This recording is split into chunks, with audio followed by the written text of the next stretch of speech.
It's the bird emergency. I'm Grant Williams. I'm the bird nerd who has no special talent at all and no great scientific background. As I remind you frequently, dear listener, my science background is in horticulture, not in ornithology. And that's why I seek out people like today's guest, Mr. Kevin Burgio, who calls himself a integrative ecologist with a special interest in disturbance, climate change, habitat loss. But Kevin is the Director of Conservation and Science at the New York City chapter of the Audubon Society. And we're going to talk about a bird just like the one over, hang on, which shoulder are we going? Over this shoulder of mine, the Carolina Parakeet. Kevin R. Burgio. I'm doing all right. Thanks for being part of this podcast that occasionally has a bit of a shambolic edge, but let's see how we go. Kevin, you're well known to a lot of people because you get yourself out there with a lot of publications, a lot of things that you write, and I can't even think where I saw it. It was probably on Twitter because I'm always trolling Twitter for bird nerds. But you've been doing some interesting research on the Carolina parakeet. And the Carolina parakeet, of course, is famous in the same way that the passenger pigeon and the dodo is famous. What is it, Kevin? What is the Carolina parakeet? Yeah, it's extinct, right? Right, yes, it's extinct. Like it's a parrot. It's like the Monty Python Norwegian blue. It has ceased to be.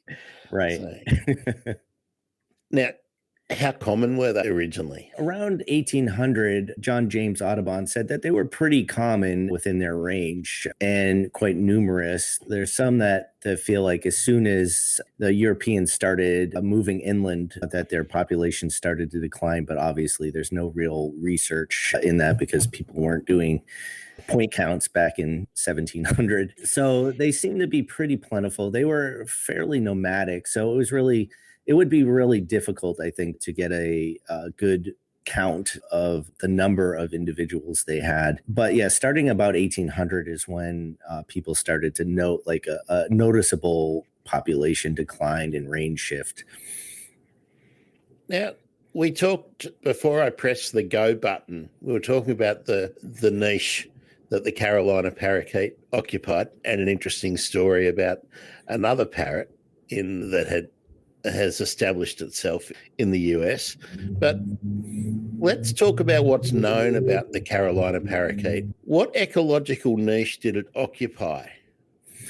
Well, it's largely considered bird of the wet, swampy lands or adjacent to rivers like bottomland hardwood forests. Though they were found in farms and everything like that, they seem to stick to right around the water. They're closely associated with a number of different plants, the cypress in the southeast in the swamps there. They also would eat sycamore balls of sycamore trees, and there's a few like toxic weeds that they were closely associated with that they could eat and not actually get sick from. There's some anecdotal stories of people's cats or pets eating one and dying because of the toxicity that had built up in their system from eating these toxic weeds. But as far as a niche is concerned, they seem to be unique in North America in that they were a parrot. We only had one other parrot native to the area that is the United States now, which has since been extirpated and now only exist in Mexico. So they were unique. As you can imagine, the colonial settlers coming in and seeing this really beautiful green, yellow, and red parrot was probably pretty interesting to see. But they were largely a creature of the forests. And well, I guess we can get to the monk parakeet next. But I think that's a distinguishing characteristic of them. The question really is, what caused the decline? Was it land clearing, habitat loss? Were they being persecuted for any reason? What was the sort of triggering point for the decline of the population? I mean, it's all of the above, really. It's one of the subjects of the research that I've been doing over the last, it seems like, a decade or so, is trying to figure out why they went extinct or how. And it's really hard to study species that weren't very well studied while they were here, as you can imagine. And there's not a lot of data that exists from 1800 that would help do any kind of correlative study on the drivers of their extinction. But anecdotally, and based on the research other people have done and their hypotheses, there's four major ones. There's habitat loss. They were routinely shot as crop pests, especially in fruit orchards. And there's a very kind of lurid story that Audubon relates about an apple farmer just shooting them. And because they're parrots and they're social, their calls of alarm would bring in more parrots. And if I remember correctly, the farmer just eventually stopped shooting them because he was just tired of doing it because he had shot so many. And I think that story in and of itself has led many to believe that we hunted them or we shot them to extinction, which I don't necessarily think is true. It certainly didn't help by any means. But the rate at which the Carolina parakeet went extinct, you said you had relatively healthy population at 1800, and by 1890 or so, they were almost completely gone. They had some small remnant populations left, and that's it. So in roughly 90 years, you went from a species whose range encompassed a large chunk of the United States to being just relegated to these very small populations in South Carolina and Florida. And, go ahead. What's always puzzled me is that so many of the world's really rare parrots have quite a healthy population in captivity. Why was the nation's only parrot not being kept as a cage bird? I mean, they were, but just from what I've read, they weren't really great as captive birds. I have to assume that, I mean, many were caught as pets, and there's one of the only pictures of a living Carolina parakeet is this guy's pet. And they clearly weren't very good at breeding, else we might still have them. But they just, for whatever reason, didn't seem, either people didn't intentionally try to breed them, which I can't believe is true, or they just weren't really productive in captivity, which is probably the most likely explanation. Were they mourned at the time? Like, did the scientific community at the time have a sense of loss that it was gone, or did no one really care because it was a pest species? Well, I mean, I'm sure that people cared, and there was, in the scientific community in the late 1800s, people realized that they're on their way out, and so their collecting them intensified, believe it or not, because I think a lot of the natural history museums were like, oh, we need to get them while they're still here and have some in our collections. So you see, let's preserve them by killing them. Well, yeah, I mean, I think at that point it probably didn't make much of a difference again, but it certainly probably didn't help any. But yeah, so you see, if you're looking at the history of the records of specimens in museums, you see a kind of a slow increase over time. And then when you see 1890, you see a sharp increase where I think, I can't remember how many off the top of my head, certainly a big chunk of all of the specimens we have were collected after 1890. And there was I think, and I'm not entirely sure why 1890 was the big year, but there was a publication at the time that showed the historic range of the Carolina parakeet it's in a ornithological journal.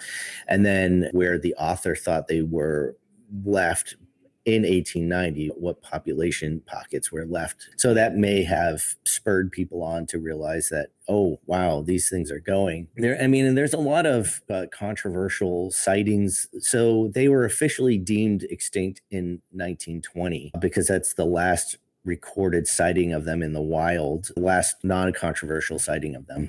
However, there were sightings of them up into the late 1930s and maybe even one in 1940s. And the most controversial ones were in South Carolina and the lower Santee River. And they were seen by like professional field technicians that were out actually looking for ivory-billed woodpeckers. And they encountered the Carolina parakeets routinely leaving this particular tree. So they called in someone from Cornell, one of the professors there, and he went down and said, oh, yeah, they're there. But he later then recanted and said they were probably mourning doves. So therefore, the validity of those sightings were called into question. So suddenly it's as if they weren't seen there. But as to the mood of the country and their passing, I do know that the passing of the last captive Carolina parakeet, which was in 1918 in a cage, that was also occupied previously by the last passenger pigeon in captivity who had died a couple of years before. So that bird died in 1918 alone and it is the last captive Carolina parakeet. So, and I get a sense from reading about it that it was at the time a big deal. But yeah. Eskimo curlew, passenger pigeon, Carolina parakeet, ivory-billed woodpecker, and all contemporary. Yeah, also the heath hen as well. Oh, yes. Yeah. Can human disturbance be tied down to the demise of all of them? Yeah, I mean, as far as this passenger pigeon, I think it's pretty well established that we were the cause. But as far as I actually don't know that much about Eskimo curlews. I know the heath hen we just essentially destroyed their habitat, and then we put them all on an island, which caught fire and killed the rest of them. So that was not a very good management. But people were trying, which in the late 1800s, early 1900s is something. But as far as the Carolina parakeet is concerned, I mean, I think it's safe to say that we did either directly or indirectly or both have a hand in their demise. I mean, we were destroying some of the habitat they lived in. We were persecuting them. We were collecting them as pets and, and also collecting them for their feathers for the millinery trade. But I mean, I think the prevailing hypothesis about what was the main driver of their extinction is disease. And just because, I mean, I think there's no real evidence for any of these necessarily that we can find, but given the rapidity at which their range contracted over time, it in my mind, and other people who have focused on the Carolina parakeet before me have said it had to be disease. I don't know which one. But so some of the ideas out there is that with European settlement, we brought domesticated chickens and everything like that, and ducks and geese. And the Carolina parakeets were not they were found in farms. They would actually roost in barns. So they didn't seem to have a problem with farms, but they became in close contact with all these domesticated European birds. And it's possible that proximity spread some disease that they weren't prepared to deal with and caused problems that way. There's some anecdotal observations of Carolina parakeets entering what they called apoplexy back then, which is seizures. But without a lot of specimens that have been fully preserved specimens that aren't just their skins or skeletons, and the DNA technology to go in there and try to take and find if there's any kind of bacteria or viruses that are found within their bodies. And given there's so few of them, it's certainly possible that the ones that were collected just weren't sick, but the rest of them maybe were. So there was a paper that came out, a research paper that came out about a year ago, where they tried to sequence the genome of the Carolina parakeet based on a specimen that they had in their collection, which had no date or location where they were collected. And based on their analysis, they said that there was no evidence that disease had affected the population from wherever the bird came from. I mean, it's certainly possible that bird was collected before disease hit it, or for whatever reason, that one individual just didn't have any kind of signs of disease or whatever. I mean, I'm not a genomicist, but it seemed pretty shaky to me to say that disease was not a factor in their extinction. But yeah, that's all there's actually one more hypothesis, which is an interesting one about how they went extinct, which is another indirect human cause, which would be competition with European honeybees for roosting spots. So the Carolina parakeets would roost in trees, in like snags and trees. And so the idea is that the bees would force them from their roosting holes. And further, the trees that had all these holes in it that were good for roosting for both the birds and also for the bees to build their nests, that these trees were cut down by honey hunters that would cut down the trees to get at the honey. So I don't see that happening on a wide enough. I don't know. It would have to be an incredibly concerted effort to do so. And I don't know. I mean, certainly I wasn't there, but it doesn't seem. Were they hollow nesters? Yes. Yep. So, well, at a time with great expansion in the country, the reduction in trees that were mature enough to have hollows was probably an ancillary factor as well. Sure. I mean, I was unaware of the competitive pressures with the honeybees, but I wonder if that carries on over here, because hollows are at a premium here with so many parrots and owls and whatnot, possums and whatnot that we've got here. Hollows are a big issue because there aren't, the good timber trees get cut down and then it takes 100, 200 years to produce more hollows. So, right. Yeah. Yeah. It just seems like everything was conspiring against them, essentially. Yeah. How many intact specimens roughly are there? Do you know? Are there many possibilities to do more genomic work? So they used the study's skin. I believe they used a toe pad. I don't remember. Oh, sorry. Here's my cat.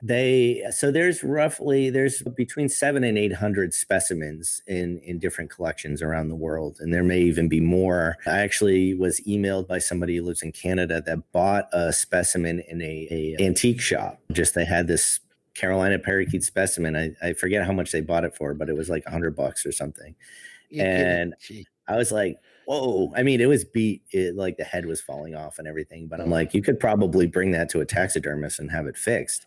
Yeah. And I'm like, man, how lucky were they? They found a Carolina parakeet taxidermied mount in an antique shop. So who knows how many of them are out there? Yeah.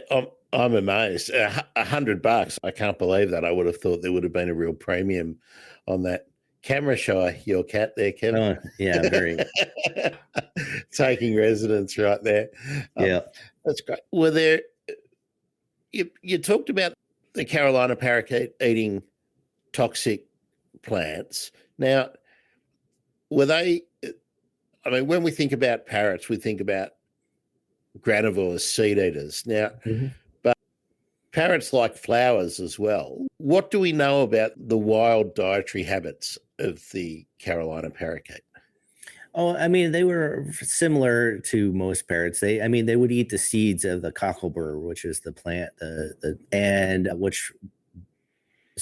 eat seeds. And there's some stories of them when they're attacking apple orchards that they wouldn't necessarily eat the flesh of the fruit, that they would go for the seeds in the apple. So you can imagine that a bird that's in your orchard that's just throwing away the actual fruits just to get at the seeds inside would probably aggravate some folks. So it's probably a contributing factor why they were shot in orchards. But yeah, they had a pretty typical parrot diet. They also, like I mentioned before, they ate sycamore balls. Only one of two North American species that eat them. The other is the evening grosbeak, and you need a big tough beak to get into those things. So yeah, and so that, yeah, they just had a pretty typical seeds diet. I mean, and we don't know a lot. I mean, obviously we don't know a lot because they weren't really systematically studied. It was just basically where people saw them, and that was about it. So was the Carolina parakeet a conure? Yeah. I mean, to me, like the distinction between parrot, parakeet, and conure is cloudy at best, but they're most closely related species are the sun conure and the Nanday conure, also named Nanday parakeet and sun parakeet, which are, largely considered conure. So yeah. Yeah, I was just trying to get an idea of where they fitted in the family tree with the parrots, because I mean, parakeet's a terrible word. I mean, it gets applied to so many of the Australian parrots, which are not remotely similar to parakeets from other parts of the world. So yeah, it's just means parrot to me. Small parrot, maybe. Yeah. Yeah, it's interesting. Like people ask me all the time what the difference is between the two. And one of the species that I have studied, the monk parakeet, like in science, we call it the monk parakeet, but in the pet trade, they're called Quaker parrots. I'm like, it's the same species, but some people call them parrots, some people call them parakeets. It's not quite arbitrary, but it's almost arbitrary in some cases. Yeah. Well, that's right. That's why common names are dangerous things. You mentioned the Quaker parakeet or the monk parakeet or the monk parrot. Let's diverge a little bit. You were telling me a nice story about the monk parakeet. Well, a tragic story, but a nice story about how people like parrots. So recount that story that you told me earlier for the listeners. Sure. Yeah. You'd asked me like how I started studying the Carolina parakeet, because it's not normal. Well, I mean, it's not, most ecologists study stuff that's still alive because you can go out and collect data. So for me, what's the difference between an ecologist and a paleontologist? Yeah. I mean, I could be considered a historical ecologist too. And I guess that would bridge the difference between the two. But so I was doing my undergrad research on the monk parakeet, and especially here in the US and elsewhere, they build their nest on utility poles sometimes. And sometimes those nests catch fire and cause power outages. So utility companies around here don't like them on their poles, understandably. So here in Connecticut, back in 2005, one of the local utility companies caught a bunch of them to try to get rid of them from their nest. And they're not indigenous to the United States, so they're not protected by any laws. So they could catch them. So they handed them off to the USDA, which is a government agency, a federal government agency here. And that's the Department of Agriculture. Yeah, dairy and agriculture or something like that. Yeah. I should probably know that, but I don't. So they euthanized them. And that led animal rights activists locally and also more nationally to really focus in on the species. And it was really, there were death threats, there were lawsuits, there were protests. It was really hairy. So the utility company backed off. And so I was trying to figure out, but the birds were still nesting on the poles.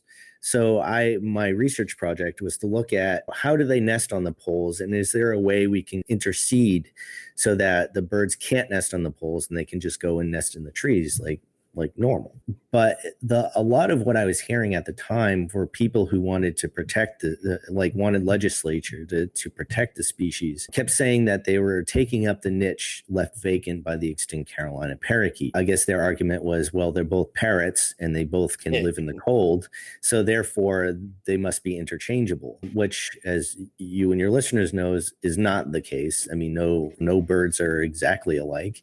And with the case of the Carolina parakeet and the monk parakeet, if you look at their distribution in North America, the Carolina parakeet, as I mentioned before, is a creature of the forest, whereas the monk parakeets are creatures of the plains and shrubby habitat. And so if you look at their distribution, they're almost mirror image. They're almost like a negative of one another, where the except in Florida, the monk parakeet is just in very urban and suburban areas along the coasts, and some in Texas and everything. But on the East Coast, they're just in like right around the coast. Whereas the Carolina parakeet is more of a forest species. I mean, they did live along the coast in South Carolina and Florida, but at the time, those were very forested areas. So to me, and I looking at the biology and the behavior, it was clear to me that they're not the same thing. Not all parrots are alike. Even if they have similar diets, they may not eat similar. For instance, here, monk parakeets will eat dandelion flowers like all the time. And it's funny watching them do it. But would have Carolina parakeets eaten dandelion heads? Maybe. I don't know. We don't know.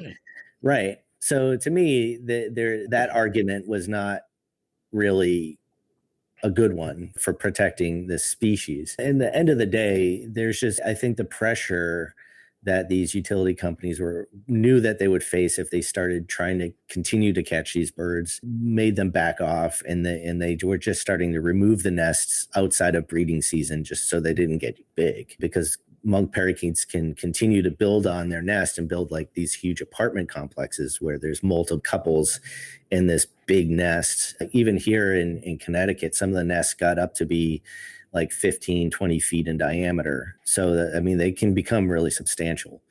So when learning more about the Carolina parakeet, because when I first started, I had no idea that the U.S. had native parrots. And so it really just got me interested in it. And then I started reading more about it. And I was reading Lewis and Clark's travel diaries, which is, for listeners outside of the U.S., Lewis and Clark were famous because they were basically told to go explore the West and report back. But wasn't their task to delineate the northern boundary of the US? I don't think it was they didn't go along the northern boundary. I think they were just told to go explore, because we had, let's see if my US history is very good.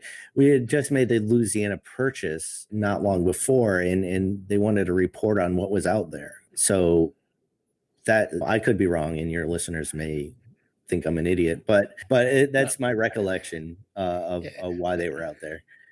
Yeah, I read an account once about Lewis and Clark, and they were apparently very different personalities, and one of them was a stickler for detail, and the other one was a bit a slipshod, I think was the story I got told. But I seem to remember in that northeastern part of the US that you've got a little bit of a wavy line, whereas the other part of the boundary with Canada is a straight line.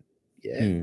Yes. And I think that wavy line was the work of Lewis and Clark. Okay. So, yeah, I think I could be completely wrong, but it's about the only bit of American history that I've read and retained. And yeah, but there is a great song about Lewis and Clark. What song is that? Looking for Lewis and Clark. So, really? You can check that out on YouTube. Looking for Lewis and Clark. All right. Which is the only reason that I even know who they are. Because I thought, who the hell are Lewis and Clark? Right. So, yeah. If you're not from the U.S., you probably wouldn't know and or care about them. But they were really, despite the disparity between the attention to detail between the two, they did leave very detailed notes, or at least one of them did. And so I was reading about the Carolina parakeet. I was reading about the specific sighting of them in what's now Nebraska, and at this town that the Native Americans had put together. And they were staying there, and they saw Carolina parakeets. And I said, to myself, I'm like, I bet you I could find where that is now, like on a map. I could get geographic coordinates for it. And so I was able to. And then I realized that I could do that for all kinds of observations and build a data set to explore different things like their extinction, what their actual range was, did they shift their range, and also look at when they actually went extinct, because to me, it was unclear. So that's based on this just random, me just reading about it and saying, hey, I bet you I could get some data from this.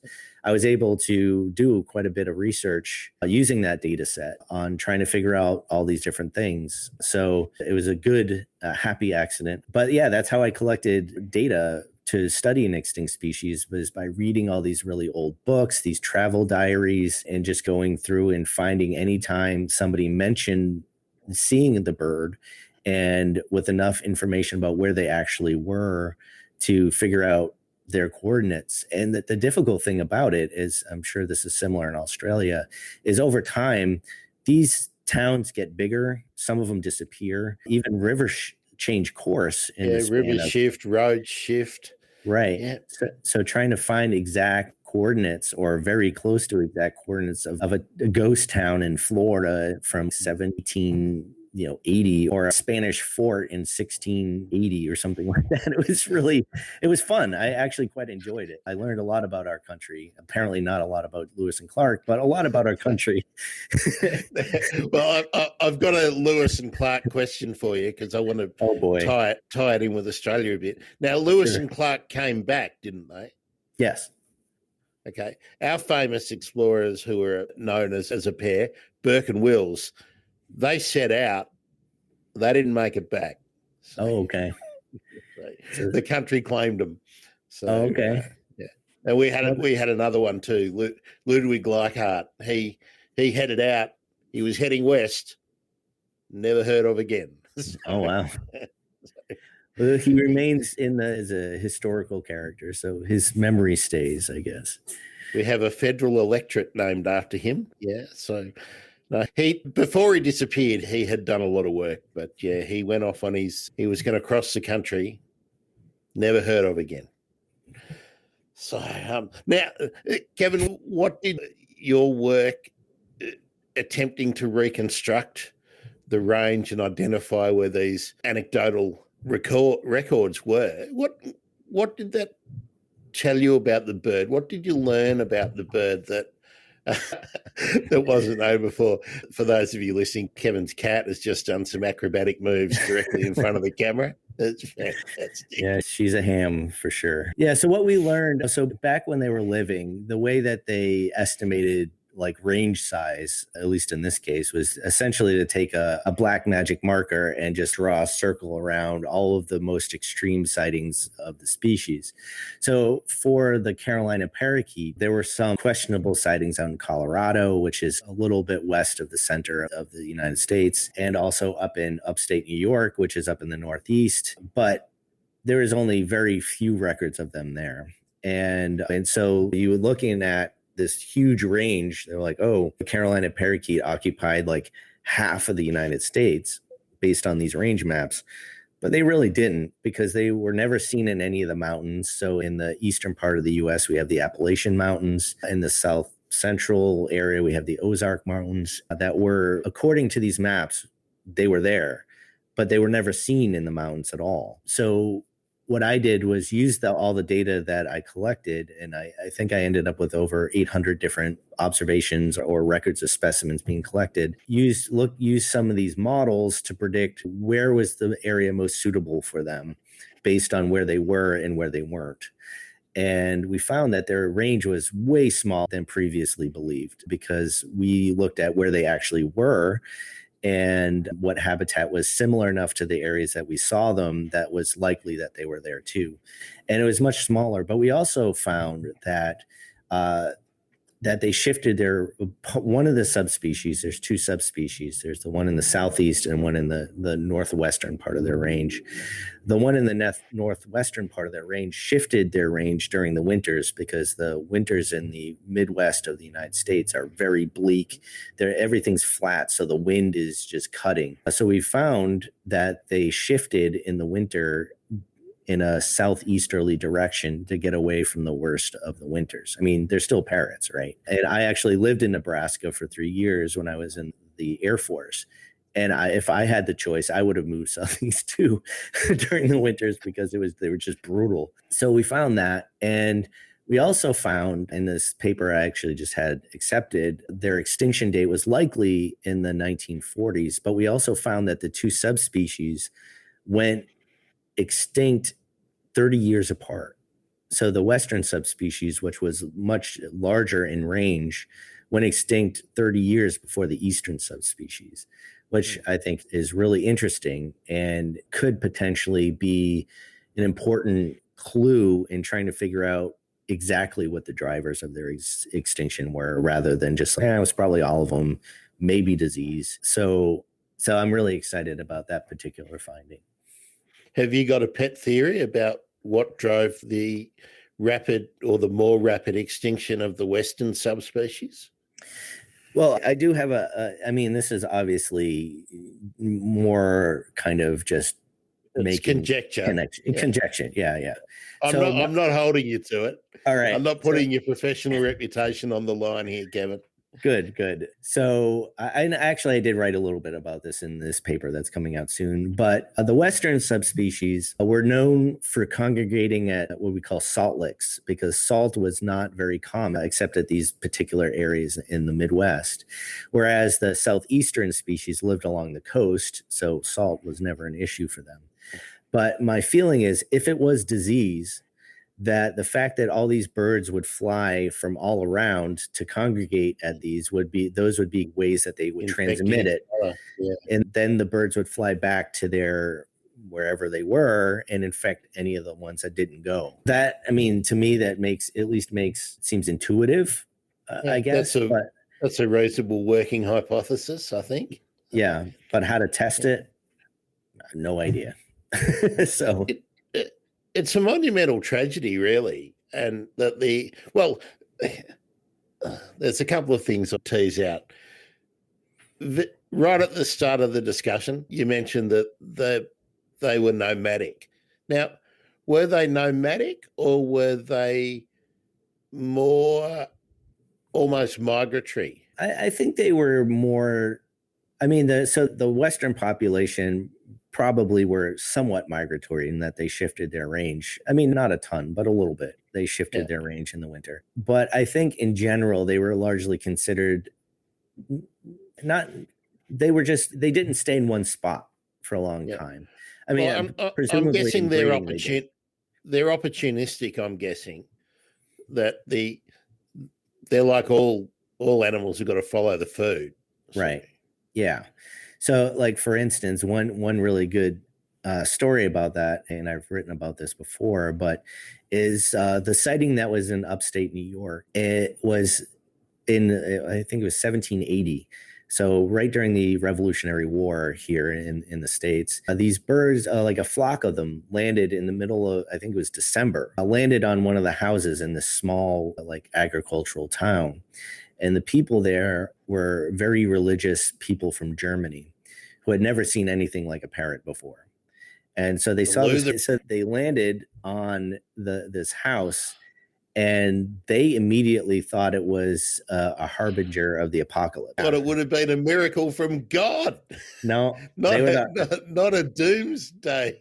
Yeah, they're like, this is a sign from God that the end times are coming. Yeah. So the birds quickly just flew off. And since it was winter, they were probably just trying to find food. They were way outside their normal range, and they were probably just trying to find food. So the next year, during the fall, when the town was getting ready to get their crops in from the fields, all the wheat and everything that they planted, harvest is the word I'm looking for. When they were getting ready to harvest, the British and indigenous troops that were fighting for the British came down from Canada and just started burning all the crops, because the crops in that area what was being used to feed the American troops.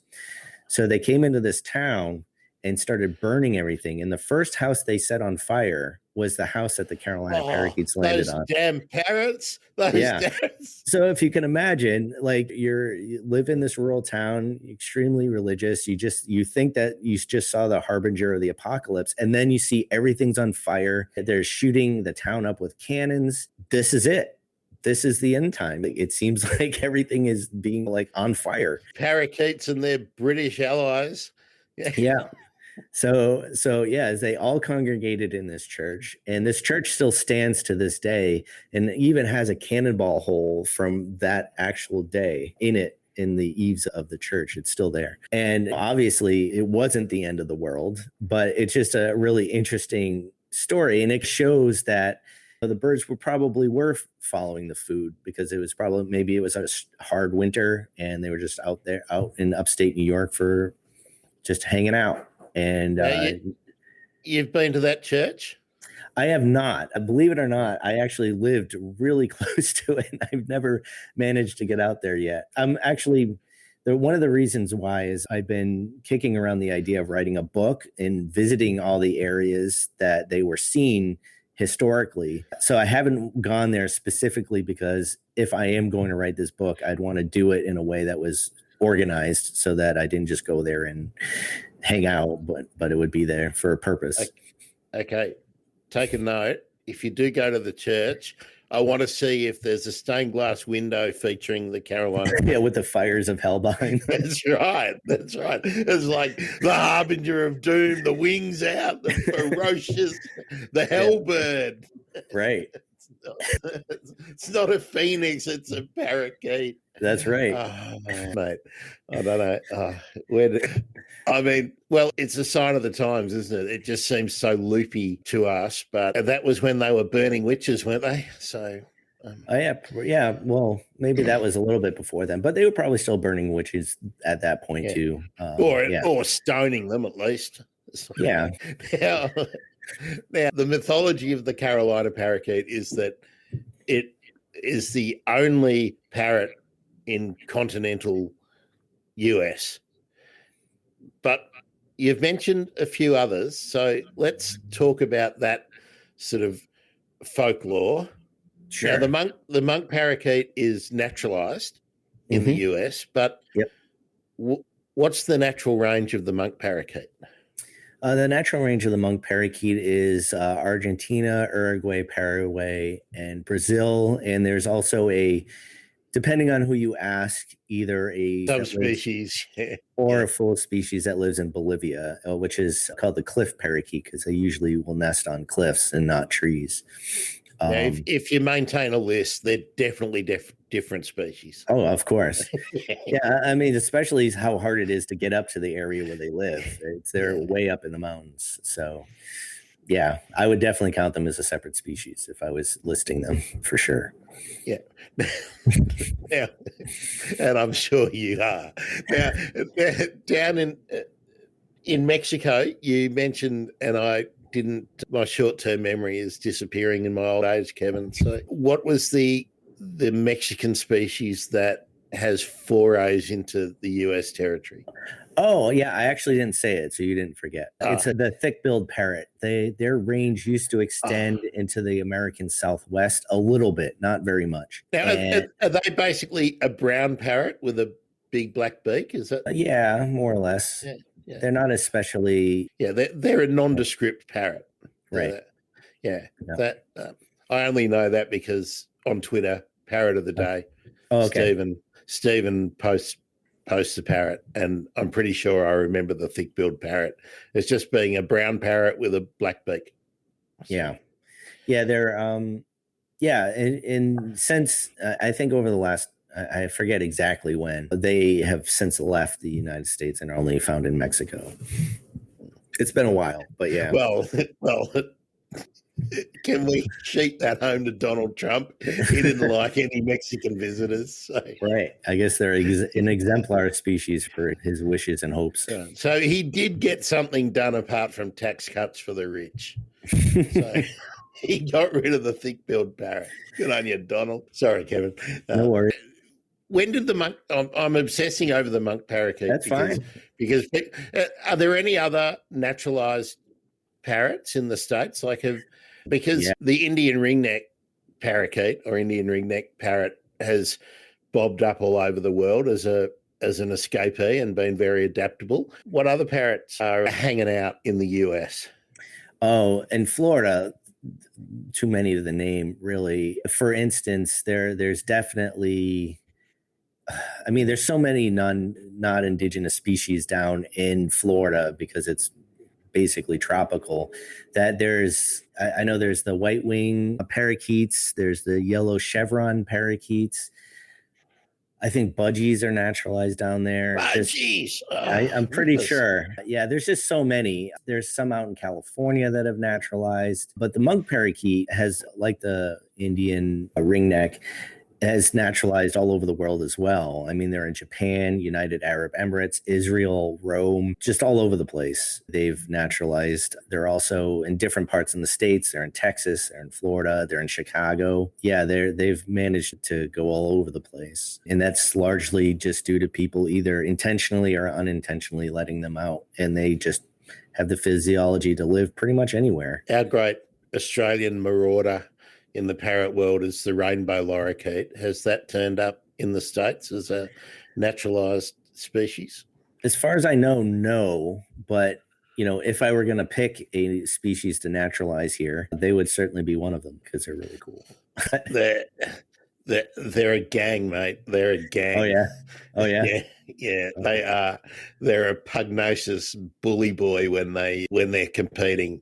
Yeah. Okay. All right. Fair enough. So they dominate wherever they are. But pretty good to look at, though. Yeah. And they have cool tongues too. So yeah. I wonder, is that sort of an Australian thing with the parrots, our nectar-eating parrots? So from your recollection, I can't think of many. I can't think of any in South America or Africa that do the same thing. I honestly don't know. I mean, there's 400 species of parrots. So, yeah, I mean, there's heaps of lorries in the Asian, right. Australian and Southeast Asian or the islands of Indonesia and whatnot. So, right. But I can't think of nectar eating. There's got to be. I mean, there's so much nectar in South America. You think there's so? got to be. I don't. I off the top of my head, I don't know. Actually, I have a tattoo of a lorikeet on my arm. Oh, it's cool. Come on, show it. It's the can you see it? Oh yeah, yeah. It's the ultramarine lorikeet. Ultramarine lorikeet. Yeah. I'm trying to think which island that was from. Oh, jeez, I did know that information, but I used to too. Used to too. I also have a Carolina Parakeet tattoo right here.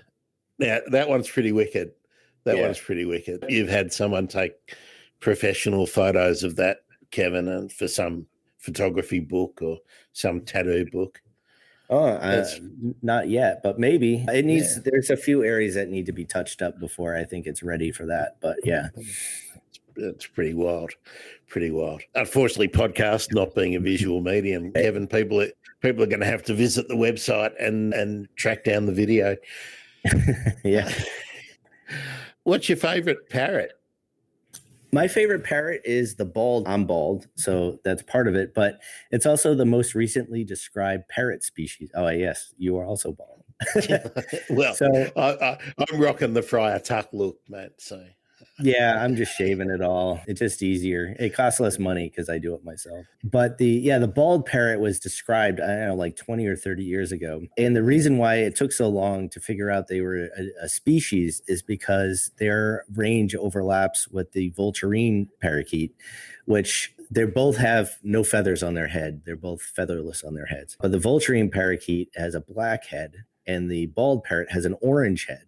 So for a long time, people just thought that the bald parrot was just a juvenile version of the vulturine parakeet. But the date escapes me. I don't know if it was in the late 80s or late 90s that somebody found one that was sexually mature and was like, holy crap, this is a new species. It's a completely different species. So if you Google them, you'll find it's just this really odd looking green parrot with a bright orange featherless head. It's super cool. Now, watchers of the video will know what I was just doing. I was Googling the bald parrot, and it's pretty good. The list of what comes up: bald parakeet head, bald parakeet spot head, bald parakeet bald spot, parakeet bald spot back. So I have to click on bald parakeet head, and gee, I'm not getting any great visuals. Yeah, because you're probably getting a lot of people's pets that have lost. Yeah, and half of them are budgerigars. So that was a very unsatisfying Google search. Wow. And the cool thing about them not having feathers on their head is they're similar to vultures in that way, where they don't have feathers on their head. And I mean, you probably know why vultures don't have feathers on their head, because they're eating gore and they don't want like this festering.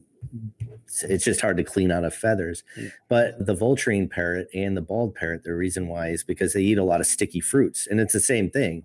It's really hard to clean out of your feathers. So they evolved over time to not have feathers on their head. But it's always eerie seeing a bird without feathers on its head, because you can see its ear hole, which is, it's just, it's just not, it's very off-putting in my opinion. But I mean, they're not lookers, are they? I mean, no. I mean, just check out a cockatoo that's the victim of beak and feather disease, and you'll see from one handsome, majestic bird, they are really one scrawny, ugly mother.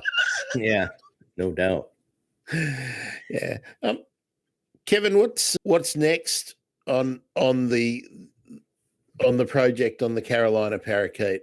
Have you got much still to do? I think, I mean, there's a lot left to do. I mean, the thing is that I'm doing a completely different job now. So I don't have a ton of time to devote to it, though I do still spend some time on it. But yet trying to figure out a way to categorize their range contraction over time as a potential way to learn more about their extinction process is really what's next. I tried to do a little bit of that in my PhD dissertation, but I'm not quite happy with the methods that I used. And I think that as our ability to model becomes more sophisticated, that eventually there'll be a method that comes out that I can use to put my data into and try to figure out, get a better idea if it was disease or if it was habitat loss or all of the above. In trying to find these preserved specimens, like full specimens that are preserved in like alcohol, and trying to figure out a way to do the genetic work to see if we can find disease on any of these specimens would be, in my mind, probably the next avenue of research. Because the thing about it is I've been told by some folks that what I do is a waste of time with the Carolina parakeet because they're extinct. As far as I know, they're not coming back unless someone tries to do some Jurassic Park stuff. But where is the crazy lunatic billionaire when you need them? Oh, that's right. They're in space. Yeah. So people just said you could spend your time working on something that's still around or endangered that could actually have some real benefits to conservation. And for me, I mean, sure, I get that. My hope is that learning more about this particular extinction of the Carolina parakeet. So if you think about the pressures that they were under, where it was a largely forested rural country before white settlers came, and then everything just started. They started clear cutting forests for farms and everything, and rapidly industrializing, and then we see the disappearance of the Carolina parakeet, basically in concert with the expansion of agriculture and industry in this continent. And if you think about the developing world that's largely undergoing the similar pressures, where clear cutting forests for grazing and agriculture, introducing domesticated poultry to areas where they have never been seen before, and potentially introducing wild species to these zoonotic diseases. It's there. And parrots, generally speaking, are tropical species that live in a lot of these areas that are rapidly industrializing and becoming more rapidly agricultural. And so if we can figure out what happened to the Carolina parakeet, like for instance, if it was disease introduced by chickens, that may have an impact on how people introduce these species in other areas around the world. And that, I mean, that's what I use to justify to myself anyway, that we could potentially learn something that would help other parents. If we understand each individual extinction story, we stand a better chance of not replicating it in another species. That's what I think. There's obviously value, I think, in what you're doing. Yeah. I do understand that if people think that your particular skills should be applied to a species that's still alive, well, there's an argument for that. But I'd be saying, hey, there's plenty of ecologists and ornithologists out there. Just fund someone to do the work, right, if you want the work done. Yeah. And some of the modeling work that me and my colleagues have done around Carolina parakeets could potentially be used to explore areas of threatened or endangered species that we may not know where these remnant populations are, but these modeling techniques can help identify potential areas where the birds or other species still exist. So there's that as well. So yeah, to me, really, I started studying this extinct species out of just interest, and like I said, that story of finding Lewis and Clark and everything. But really, part of it for me was, at the time I was trying to figure out what my PhD dissertation was going to be, and my ex-wife and I had our daughter my first year of my PhD program, and I ended up being my daughter's primary caregiver because my ex-wife worked a lot. And so my dreams of going around to try to find the night parrot out in out in the grasslands of Australia or hack through the jungles of the Amazon were dashed, that I wasn't going to be able to do field work because I was taking care of my daughter. So I needed to find ways to collect data that I could do while my daughter was taking a nap, for instance. And reading about the Carolina parakeet was a way to do that. So that's probably as much of a reason why I studied an extinct species as anything else. Well, you would have been devastated to learn that the night parrot's nowhere near as rare as you thought. The ghost bird is out there, and there's a lot more ghost than anyone knew. I'll be talking to people about the ghost bird coming up soon. Oh, cool. Kevin, there's recently been some pretty cool work done on them.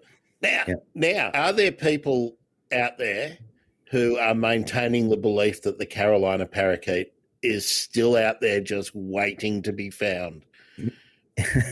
I do get occasionally emails from folks that claim they see them in like very rural parts of Mississippi and Florida, but it's way more likely that there are just other parrot species. For instance, the sun conure looks very similar to the Carolina parakeet, so it's certainly possible that people are seeing those. Yeah, I mean, I don't know if there's a lot of people out there that still think they're around, but I guess there's some that do. Another interesting little anecdote about the kind of the lore of the Carolina parakeet is there was an ornithologist named Oscar Bayard who lived in Florida, and he claimed that he knew of a remnant population, but he refused to tell anybody where they were because he knew the minute he told people, they were going to go there and try to collect the specimen.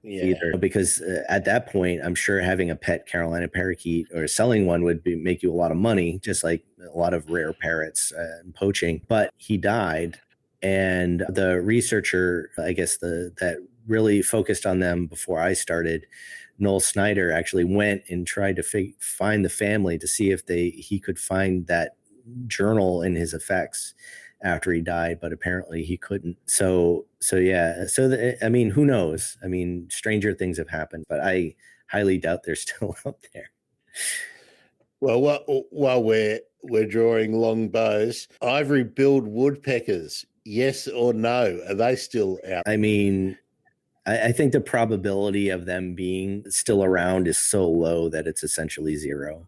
I mean, and as just in science, it's hard to prove a negative, right? It's hard to prove that something doesn't exist. It's actually nearly impossible. So I will just say that the probability that they're still around is incredibly low, as so much to say that they're probably not around. But is there much intact habitat? I mean, yeah, to some degree. I mean, swamps are not the easiest land to clear and turn into agriculture. So if you looking down in Arkansas and Louisiana and even in South Carolina, these really swampy habitats, it's still around. It hasn't completely disappeared. And that certainly, in my mind, points to habitat loss was a contributing factor, but probably, I think in the Ivory Bill, they said it was like the main factor, if I remember correctly. But a lot of this habitat still exists. How long it will continue to exist in its present form is another story. But I could certainly see there not being enough land out there for a remnant population of Carolina parakeets to have persisted if it was just habitat that was their problem. I don't think it went away so much so that it would lead to their extinction. But well, Kevin, I think we've done the Carolina parakeet to death, so to speak. Now, you mentioned that you're in a new position from when you started your work with the Carolina Parakeet. Tell us about your work with Audubon in New York City. Sure. Well, I just started. So after I finished my PhD, I actually went on to do things that were completely unrelated to even ecology, really. I did a 2-year postdoc in science communication at University of Connecticut. And then I worked for a year at the Carey Institute of Ecosystem Studies in education, like running education programs and also doing education research. And now I'm working at the New York City Audubon as a director of conservation and science. And so conservation, at least to our organization, is a very broad topic. And so not only do I oversee our actual research that we do in bird populations in New York City or whatever, but I also oversee our advocacy and policy. I oversee our education and outreach programs. And I also work with the communications manager on communication stuff. And so my job is very broad, and thankfully I had the background that I did. Well, it's probably one of the reasons I got the job in advocacy that I've done over social media and in other avenues. But yeah, so my job is mostly, I have a staff so I'm mostly like the big picture person. You're the vision guy. Yeah. So I'm still learning the job. I've only been here since March. So there's a lot about doing nonprofit conservation that I knew nothing about when I got the job, and I'm quickly learning that now. But we do a lot of really interesting stuff. And I think my conservation biologist, Caitlin, is running this program that we call Project Safe Flight, which looks at bird collisions with buildings, because that kills millions of birds each year colliding with buildings. And so I'm in New York City. So you've obviously been back in my archives and listened to my episode with Heidi Trudell, who's I know Heidi, yeah, who's got one of the best handles on Twitter going around. Just Save Birds. Yep. Yes, we're big into bird strike here at the Bird Emergency. So what's being done in New York City particularly lessen the losses with bird strike each year? Well, our organization, before I started here, was one of the big people pushing on local legislation that made new construction in New York City all glass under, I think it's 70 feet, has to be bird safe, bird friendly glass. So that's a law. So any new construction has to use that glass. Are they enforcing it? It's one thing to write a law. It's another thing to enforce it and to put multi-million-dollar penalties on those who don't do the right thing. So I think it just went into effect. So I will have to get back to you on whether or not it's actually being enforced. You'd be calling up, it's Bill de Blasio, isn't it? You'd have to get on the phone. No, he's on his way out. Yeah, he's on his way out. So I think he's at a term limit now. But so our organization was like really one of the ones that spearheaded that legislation. And I think what's next for the type of research we're doing now is we're monitoring collisions around right now, mostly around really problematic buildings. But we're hoping to expand that to do a systematic survey of bird strikes in the city and look at the correlations between like light intensity in different neighborhoods and using the migration radars to see like all the connections between, because a lot of people think that like migrating birds run into buildings at night when they're migrating, which is not the case. The light pollution attracts the birds to the cities.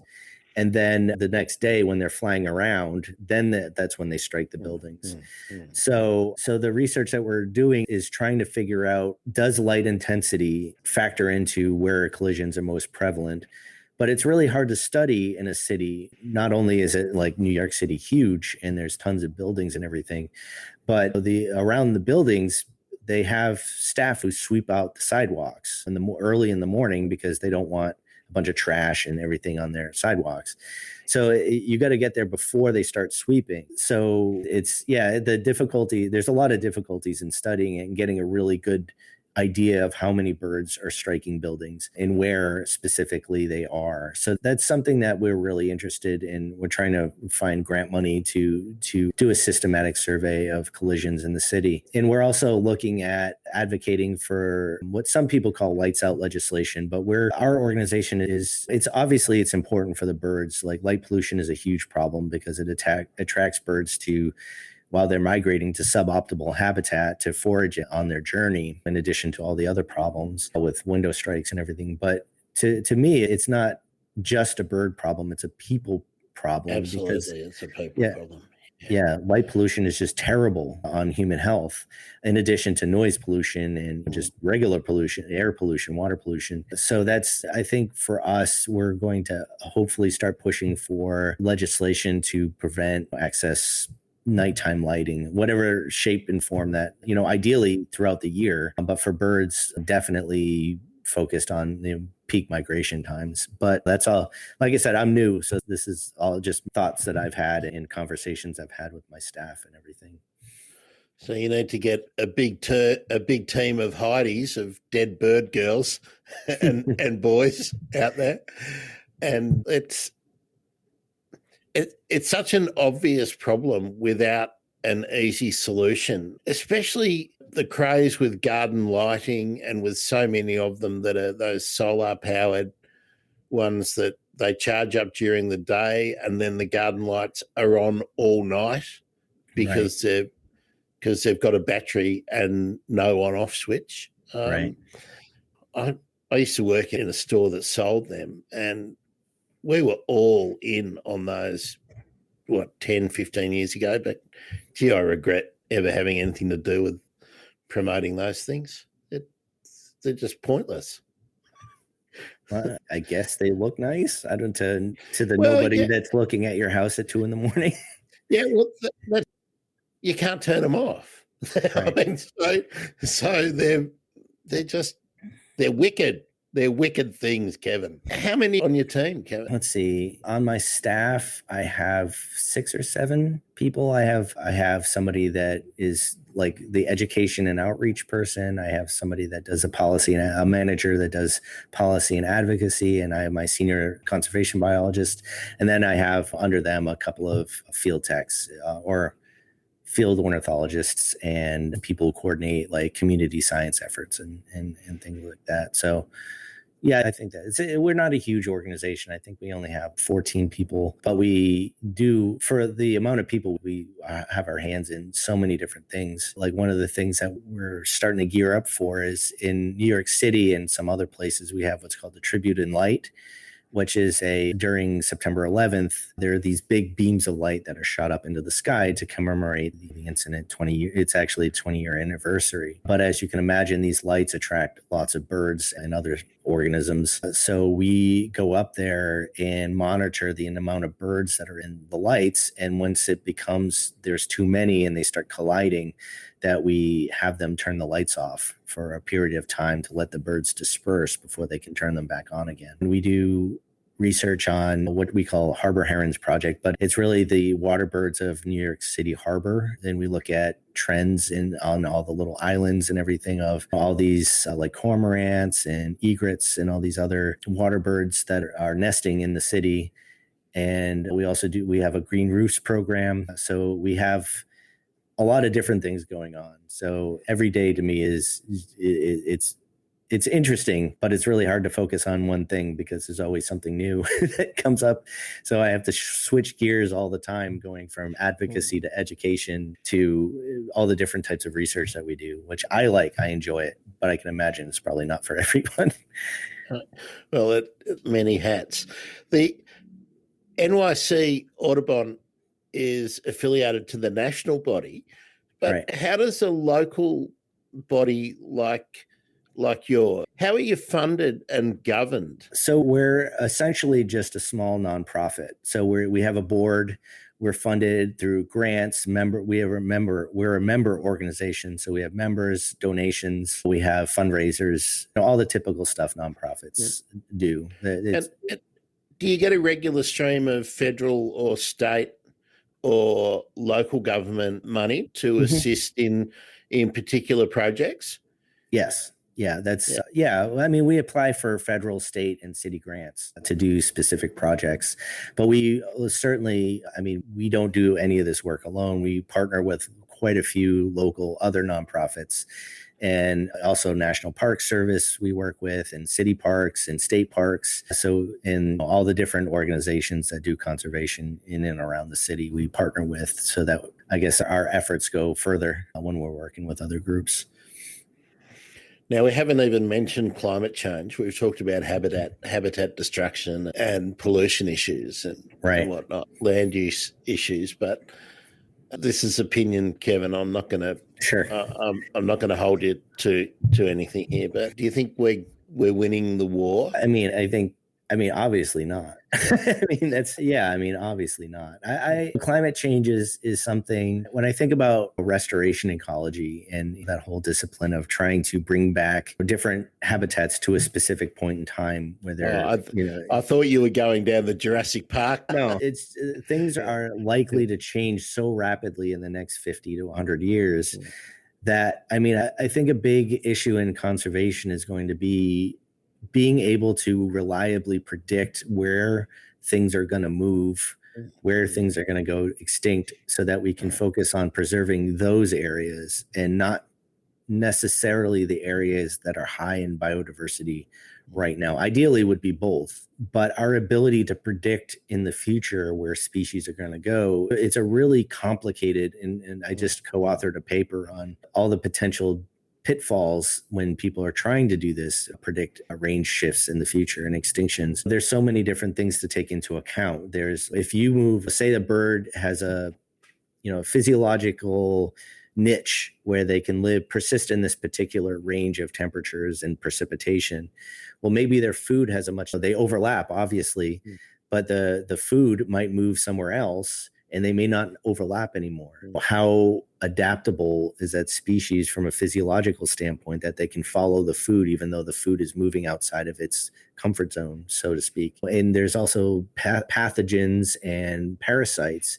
They're also moving around. There's also adaptation. Are birds able to adapt quick enough? And there's some research that shows that birds can shift their phrenology, have been shifting their phrenology already, but morphological adaptations, like adapting to new food sources and whatever, they may not be fast enough to keep up with the rapidity of the change that we're going to see. So it's a mess. It's just a mess. And I think a lot of the predictions we're making now may not be as accurate as we'd like. Maybe they will be. It's hard to see until it actually happens. It would be great if we could do some simple models and get a really good idea of where species are going to be. But the natural world is complex. There's behavior. There's all this other stuff. There's competition. How is climate change going to change competition among species? To me, these are really important questions. And I think we're just starting to really tackle them in a cohesive way. But yeah, it's going to be really difficult going forward to really get a good idea of where little conservation money there is. How is it best spent? Do we continue just focus on what's in front of us now? Should we start planning for the future? And if we plan for the future, what predictions are we basing that on? And maybe those aren't going to be accurate and we just wasted all that time and money. So yeah, thinking about it now in that context, it's, wow, why did I get into this field? and it looks like we're behind the curve in terms of all the predictions that people had made about the rapidity of the changes that were going to occur. Right. It looks like we're a long way behind the curve in our preparedness of whatever preparedness there is. But geez, yeah, it's depressing even thinking about it. So yeah, this is just, we're just talking here and this is all conjecture, but I don't know what it's going to take in order for people globally to start taking it seriously. We're somewhat seeing the light at the end of the tunnel here with a global pandemic. And rather than getting people to work together, at least here in the States, it's caused more division. something as simple as just, hey, just wear a mask to protect other people. I mean, It's too hard for people to do, and it's just scary that we can't even do that.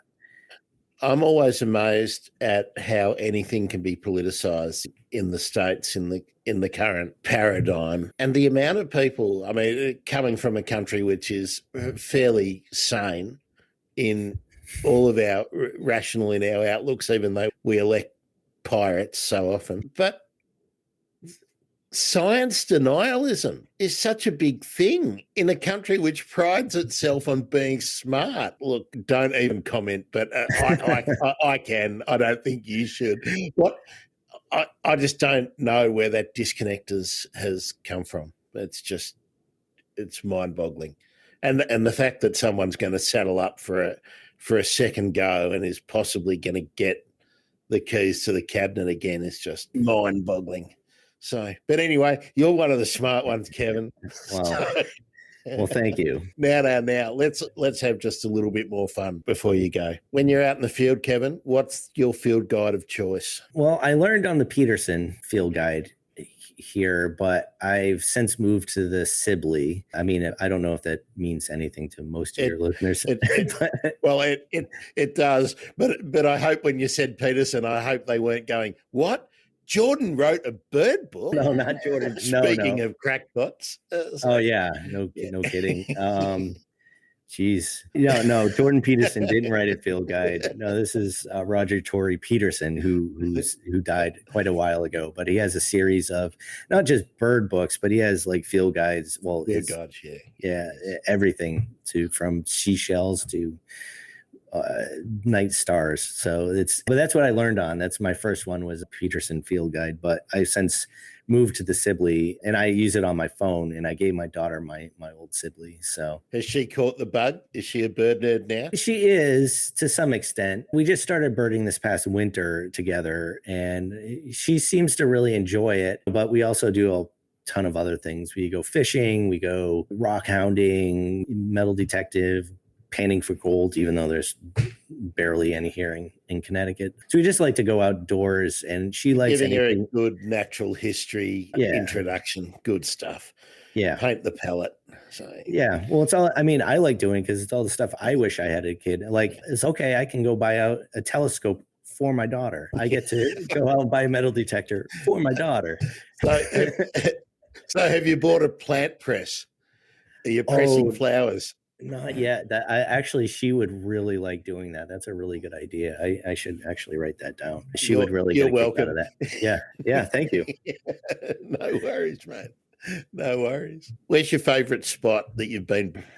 So I think my favorite spot is probably it's favorite for nostalgia reasons. It's this small park in New Haven, Connecticut called East Rock Park. And it's really where I started learning bird watching, seriously. And the reason it's a cool park is because it's like a green oasis in a pretty urban environment.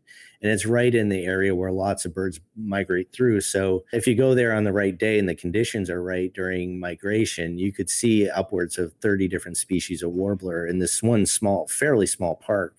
And it's also, there's a hill on it. So you can walk up and you can actually look at the top of the canopy in some parts. So you get a kind of like a eye level look at all these migratory birds. So I think that would be it. And it's interesting because it's right near Yale University. So I've run into a couple times there. He's a really big name in ornithology. And I just run into Rick Proom just hanging out. So it's just, hey, what's up? What birds have you seen? So it's really... It's an interesting place, and it's probably my favorite. But there's also a place in Connecticut called Hammonasset, which is a beach, but it has a lot of different habitat in it, and it's a really cool place to go. Those are probably my two favorite places. And have you got a bucket list location that you want to get out birding? Oh, God, yeah.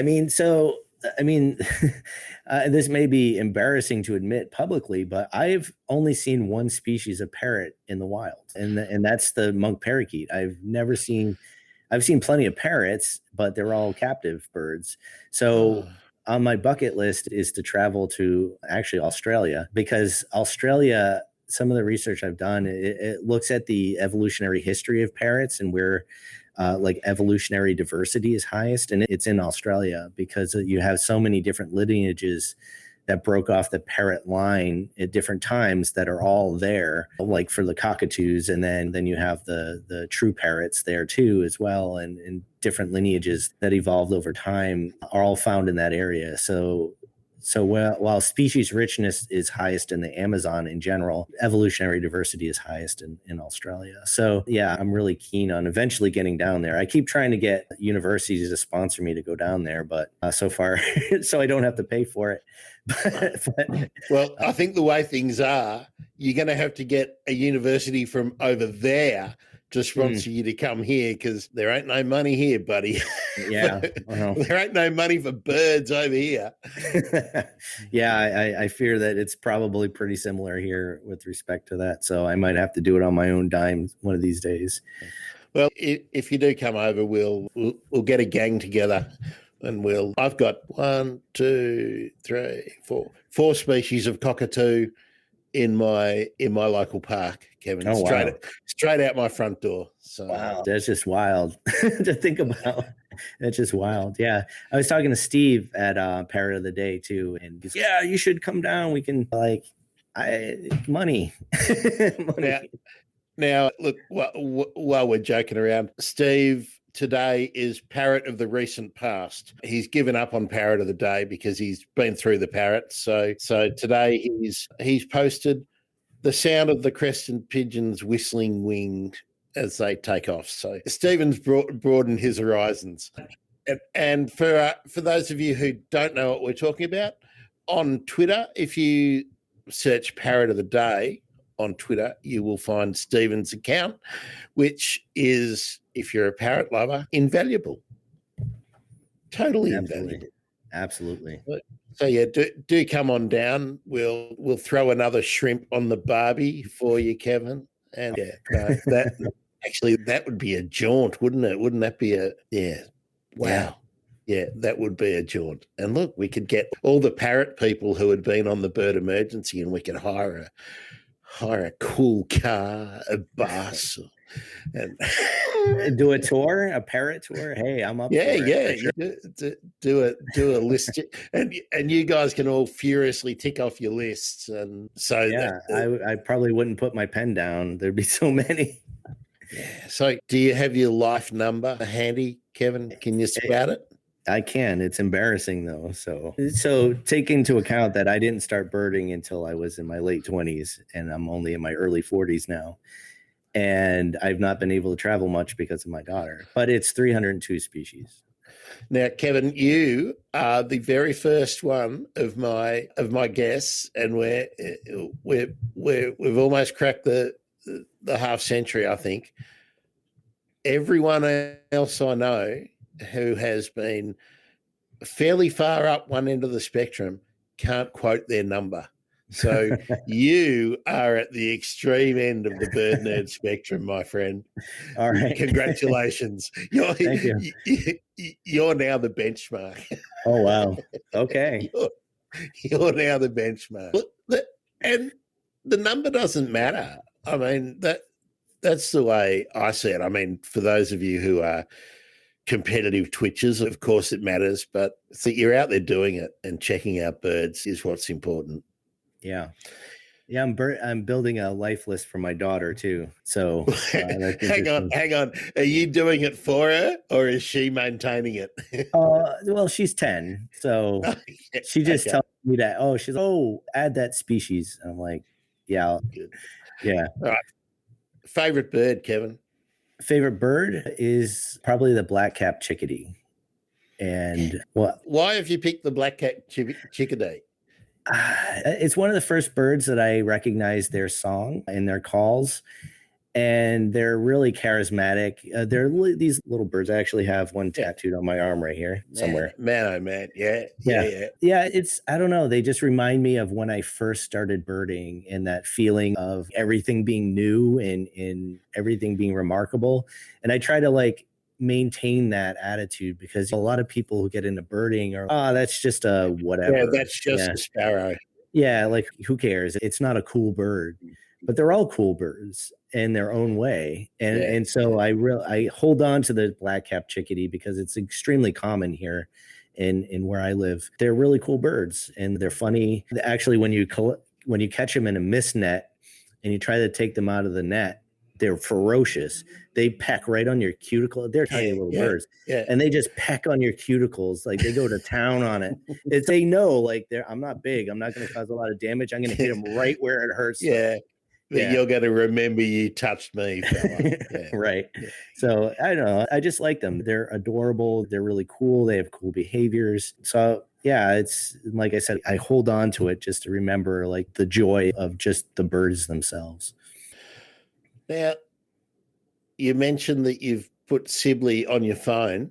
Does that make your phone your essential piece of birding kit, or is it a favorite piece of binoculars, or is it a notebook? What? I think it's my binocular. And around here, I don't really use a field guide anymore because I know the birds of this area. There's not that many. So relatively speaking, so I don't really use it very often unless I see something really weird. So for me, I guess if I was somewhere else, it would be essential. But for me, it's really my binoculars. And I got my binoculars when I first started doing research. I actually got money for a grant to buy them. They're Vortex.